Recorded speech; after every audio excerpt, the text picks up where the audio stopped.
Welcome. I'm Dr. John Armstrong, the Communication Studies Department, and this is this academic year's last edition of Communication Life. And as you may know, this has been a monthly series we've done where we've met with distinguished, interesting alumni who have come back to talk about their experiences after graduation with a Communication Studies degree. And today, we are privileged to have as our guest Adrienne Johnson, who graduated in 2010 with a dual degree in Communication Studies and Political Science. And I think Adrienne is going to be unique and interesting for this program because she is in the legal field. She is now a practicing attorney in Atlanta, and she's going to tell us about that. But I think she's sort of further proof that you can do almost anything with the Communication Studies degree. And every year I run into Comm Studies students who are considering fields in the law. So I think Adrienne will speak to that, and even perhaps if it's not something you've ever thought about before. So Adrienne graduated in 2010. She received her law degree from Washington University in St. Louis, Missouri. And then she was working for Cox Communications for a period of time in Atlanta. And now she works with, is it correct to even call it the Public Defender's Office, or is there a better name for it? Well, we call ourselves the Law Office of the Public Defender, okay. And I can talk about why that is. Okay. It's a communication thing. So, okay. It's a marketing thing. Well, we want to hear it then. And she has been practicing criminal law. So really the sort of the nitty-gritty of the legal field. So I will turn it over to Adrienne. Sure. And, well, actually, I guess I'll turn it over by starting with a question. Sure. First of all, Adrienne, tell us just what your work day is like now. What kind of things you're doing as a practicing attorney. Yeah, so I handle felony offenses. I represent people accused of crimes and specifically accused of felony offenses. So in most jurisdictions, this one included, that means any crime punishable by more than 1 year in prison and more than $1,000 fine. Specifically, I handle the most serious of those felonies. In Georgia, there are 7 offenses that can result in life imprisonment or a death sentence, and I mostly handle those 7 offenses. With some exceptions, I handle some other felony work as well.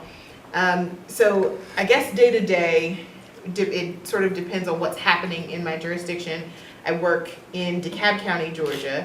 The city of Atlanta sits in 2 counties, and DeKalb is one of them. So major metropolitan area, lots of things going on all the time. And so I meet clients after they are arrested, and I sort of begin preparing either a defense of their case or mitigation for their case. And sometimes that results in a trial, and other times that results in sort of trying to negotiate some sort of better resolution on their behalf. Okay. And now I'm going to backtrack a little bit and ask you a question I've asked for every guest who is. And by the way, I forgot to add something really important. Adrienne is also the Alumna of the Month, which it comes with the territory as our featured guest in Communication for Life. So we'll congratulate you on that. Thank you. Later. But a question I always ask to former students is, looking at what you're doing now, what experiences did you have at Furman, whether it be classes or extracurricular activities or other experiences that may have prepared you in one way or for another for the kind of work you're doing now? So I was telling Dr. Armstrong this earlier. Believe it or not, I actually use my communications degree the most of anything I'm doing. My job is talking to people persuasively. That's the whole of what I do, really. There are lots of things that go into that, but my job is to understand how to communicate with people, what makes people tick, because at the end of the day, I'm convincing either a judge or a jury or both to make a decision in my client's favor. So I think a lot of the classes that had to do with that, rhetoric, public speaking, that kind of thing, I use every single day there are also some things that I have to think about every single day that I think through. So when we're talking about politics surrounding race and class and gender and intersectionality, all of that plays into what I'm doing on a daily basis. I work in criminal law. It is not a surprise to anyone that the large portion of the people who are incarcerated are poor and Black or brown. And so, when we have classes that discuss those issues, I think that that is important in terms of how I think about my job on a daily basis. So I think those kinds of classes, particularly in comm studies, were the most valuable for me. I think also, though, anything that you do here that gets you talking to people, I was on O staff. So anything that gets you interacting and talking to people makes a big difference. And Adrienne, we were discussing this at lunch, but you were not one of those people who has known since the cradle that you wanted to be an attorney, and that was actually a decision process you went through while you were a student. Could you talk about that and what sort of helped you make that decision? Yes, I had no intention of going to law school when I got to Furman. I sort of thought that I was going into broadcast media in some way. I don't know that once I got to my junior year and started thinking about what I wanted to do, it was sort of a time when the economy was in a difficult position. It was a time when media was changing a lot.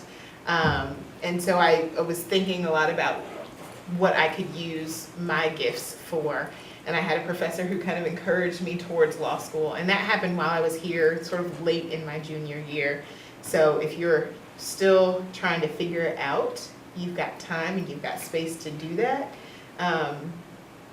And always, I feel like I should say, take advantage of your relationships with professors, because often they see things in you that you do not see in yourself.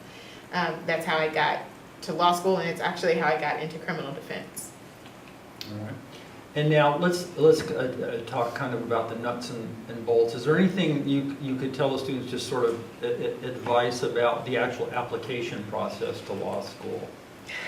Yes. So do not do what I did and apply to too many schools.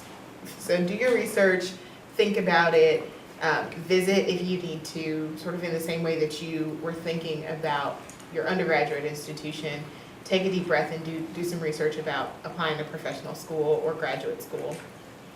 You'll find that not only is the school and the location important in terms of fit for you, but the faculty there, the people who support you, the makeup of the student body, how large the incoming class is, all of that will matter to you, and I think it's a personal decision as to what best fits. So in terms of your application process, I would say really get invested in the kinds of things that are going to make your life better, your life fulfilling, because you're going to live in a place for 3 or 4 years as an adult, and so you might as well like it.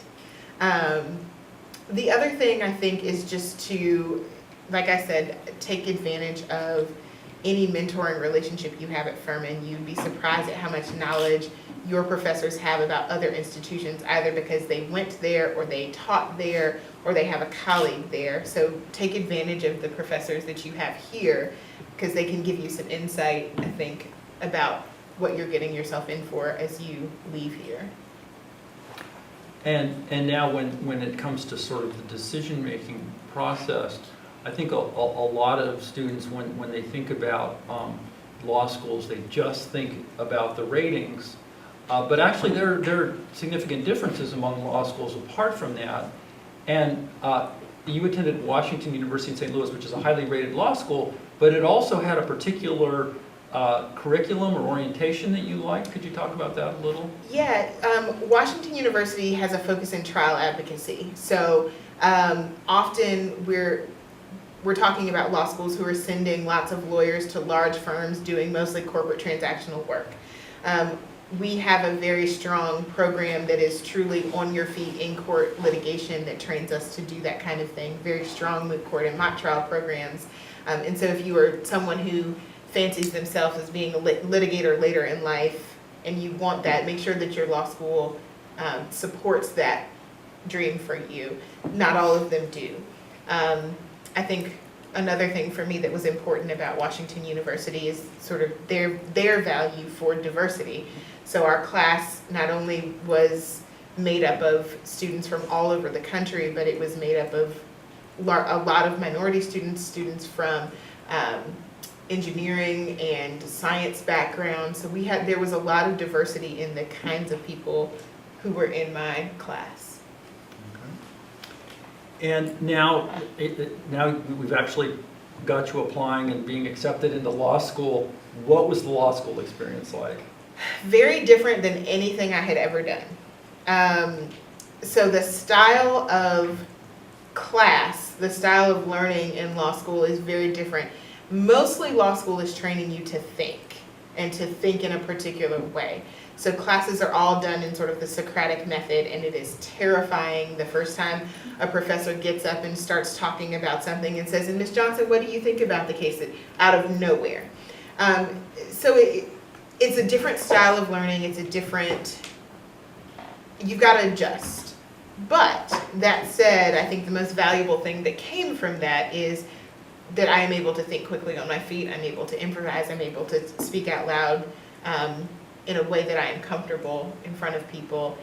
But the first couple of classes are strange. It also is strange in that there's only, your grade for class is the final exam period. There is one exam. So you spend all year in class and no check on how you're doing, and then there's a final exam at the end, and that is your grade. So that's strange. And if you are not prepared for it, it's a little frightening. It's also, I don't know if you know this, law is graded on a forced bell curve.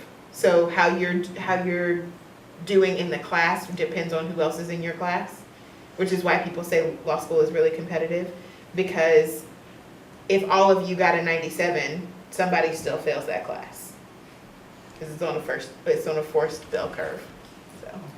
Yikes. All right, and now, so you graduate with your law degree. What you worked for Cox Communication, which of course is a huge cable company with cable systems all over the U.S. What got you into that, and what were your experiences there? Most of my background, my degree in communication studies, I thought that I wanted to go into media law in some kind of way. And so I sought out this job. It was actually in regulatory affairs. So I did a lot of FCC compliance, making sure the company was compliant with FCC regulations. What that means is you fight a lot with engineers who have built something that they think is fabulous, and it's also illegal.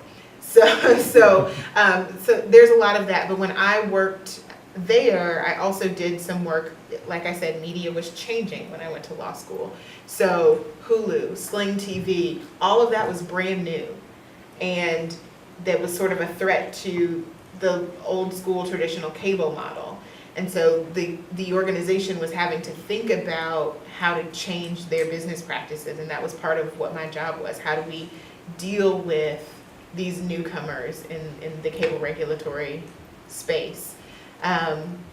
Also, net neutrality was becoming a thing that was a hot topic then, so we were talking a lot about that and how to make sure that the company was complying with net neutrality laws.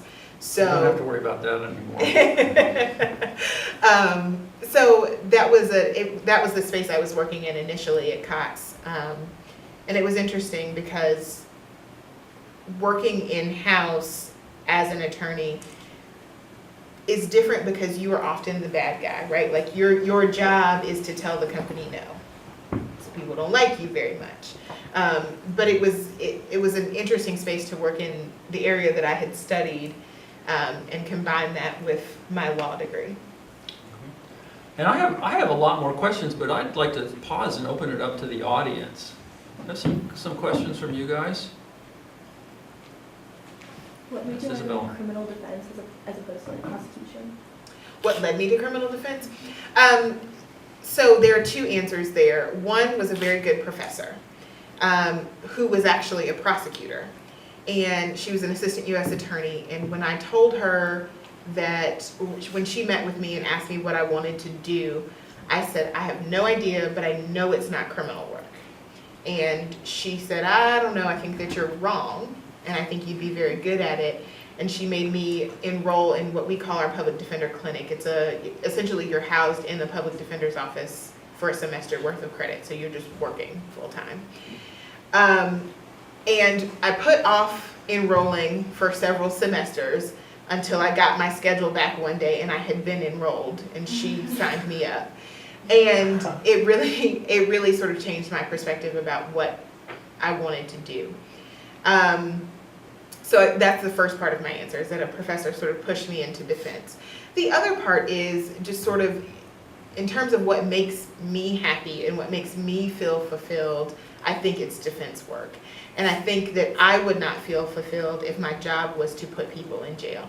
That doesn't mean that it's not a fulfilling job. It's just not fulfilling for me. And so I prefer to work on the side where I am sort of a voice for someone who doesn't have one in that moment. Other questions? You said that you applied to a bunch of law schools when you're in college. Why do you recommend focusing on a couple? So is it just to make sure you have enough research about a couple in particular? Or?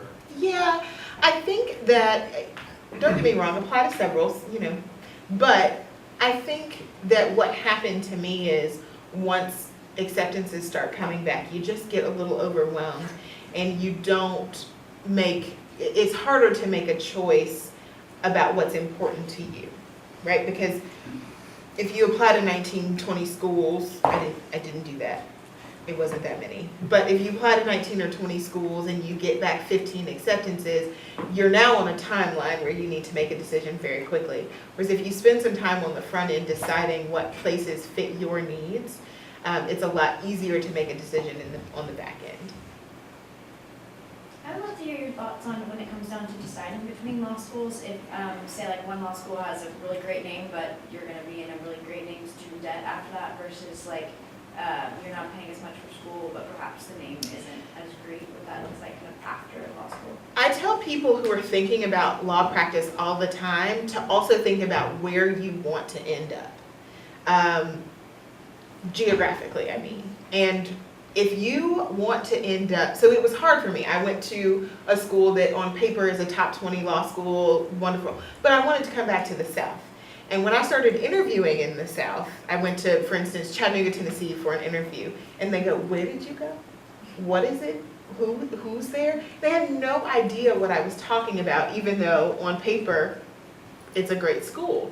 The other thing is networks are important. Networks matter, and so you want to be sort of geographically situated to the network your school is in. I don't know that that's necessarily the same for undergrad, but certainly for law practice that is very regional, very local, state-oriented. Make decisions also about where geographically you want to end up practicing. It was difficult for me to get back down to the South. In fact, I had to rely a lot on my Furman network and not my WashU network to get back here.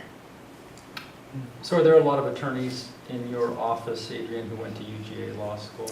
UGA, Emory, a couple from Mercer, and then a few from other schools in the Southeast. But Georgia, there are lots of Bulldogs in my office. A lot of the students here this afternoon are from my broadcast communication class, and we have a reading for today about female sportscasters and some of the forms of harassment they face.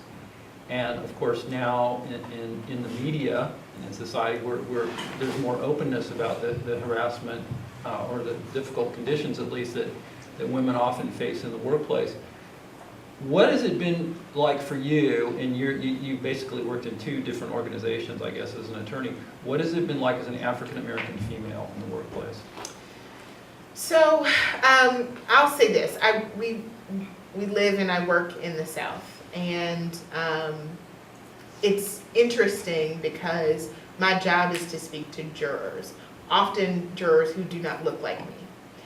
And there is an interesting, in fact, until very recently, my office sort of had a rule, wasn't written, it was just sort of the expectation that if women were in trial, that they were to wear skirts and pantyhose. We were not in pantsuits, because that mattered to Southern jurors.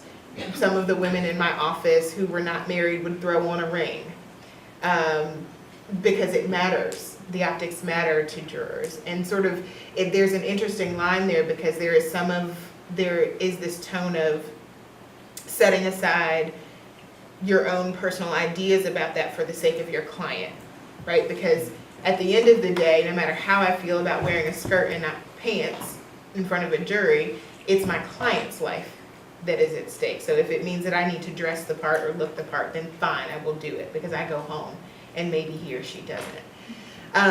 That said, though, I work in a space where there are not very many African American attorneys, and there are not many African American women attorneys. And so there's often some hesitance, even from my clients, about how good of an attorney I am, because they have not seen attorneys who look like me.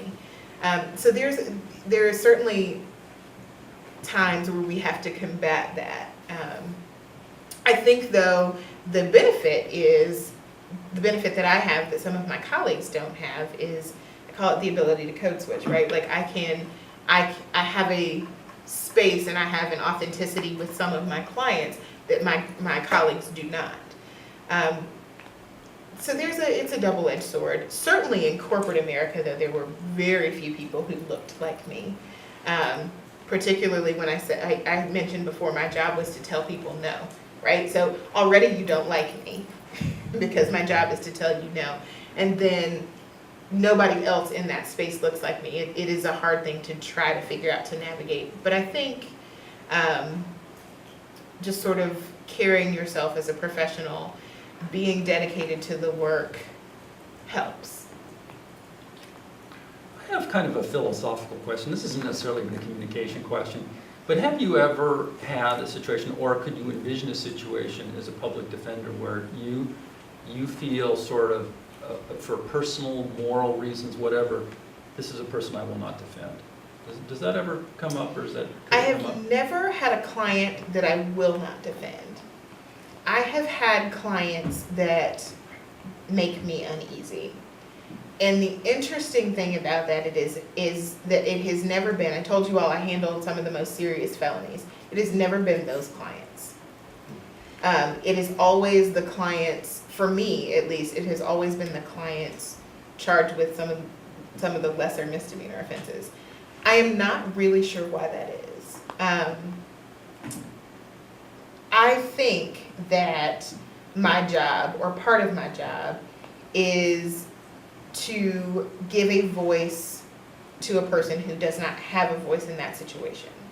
And if I think of my job in that way, then it doesn't necessarily matter what they have been charged with, right? Because there's always, my judge, he's kind of older and hokey, and he always says, no matter how thin the pancake, Miss Johnson, there are always two sides. And I think that's important, because there's always something else. There's always a different perspective. And have I known for sure that some of my clients have been responsible for some very difficult, very terrible things? Yes. But has there been something else about them to say? Always. Always. And so, I don't think I have ever been in the position where I have said, I will refuse to represent this person. This is a sort of a connection to being a Black female attorney. One of my very first sets of cases was representing Klan members who were in trouble. The charge is actually wearing a mask in public. But they had a rally in Atlanta, in DeKalb County, where I worked, and were charged with misdemeanor offenses. And, philosophically, did I want to be in that position? No. I don't think anybody wants to be in the position where they have to defend Klan members. But I did. And I think it was interesting because at that point, they sort of had to trust me. And it was an interesting role reversal there. As somebody who works deep within the criminal justice system, What is one thing you would like people to know about that system that they may not know? Oh, that's a loaded question. I'm sure that in several of your classes, you have dealt with the idea of mass incarceration in general. I see some head nodding. So I think that this is a concept that we're talking about on an academic level in a lot of places, in a lot of spaces. One of the things that we don't talk about that sort of goes hand in hand with mass incarceration is we are one of the only countries that punishes addiction. And what I mean by that is the science tells us now that addiction is a disease. And we are not treating a disease, we're punishing it. So this is the same, conceptually speaking, as locking someone up for being diabetic, right? What good does that do? Probably none, right? And so when we're talking about how we incarcerate people and why we incarcerate people, a lot of the crimes we're seeing are not just drug use, but they're drug related so like theft crimes, robbery crimes there's often underlying a drug issue. And so I wish that when we talked about mass incarceration, because it's an important conversation to have, but we also talked about our country and the fact that we punish a disease. Interesting. Any final questions? Well, Adrienne, I really appreciate you taking time out of your schedule. Thank you. I'm glad to be here. Yeah, she could bill us by the hour, and that would be a whole department budget. But as a modest token of our appreciation, we have a gift, and we want to congratulate you again on being the alumna of the 19th.